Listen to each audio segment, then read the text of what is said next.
毛里长发觉讲，一寡爱隔离的民众四界拍拍走，乱乱踅，像讲台北市就有6个无立咧休禁令的民众，一个人都要罚1万块。另外，还有5个人联络袂到。另外，还一个美国的查甫，伫咱台湾本地是爱隔离，煞违规走出去外口6分钟，走去到楼梯间来食薰。还有一个住伫金门县的查甫，走去厝的对面晒日头，共款爱罚。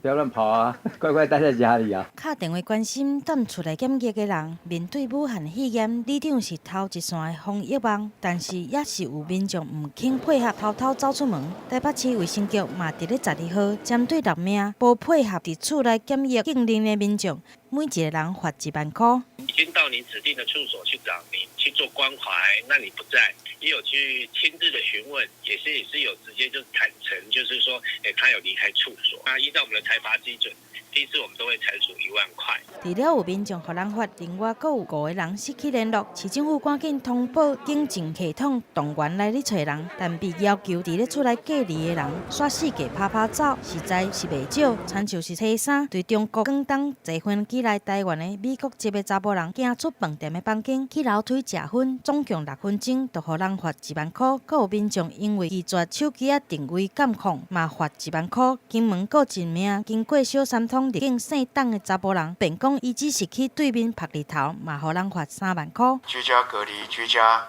检疫，好，那一定要配合，好，不要再忍14天嘛。当然我知道忍那14天很痛苦，好，但是你不忍。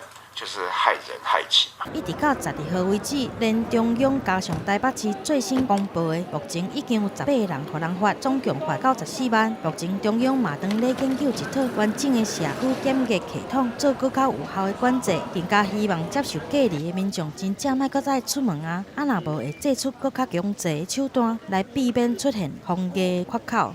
记者综合报道。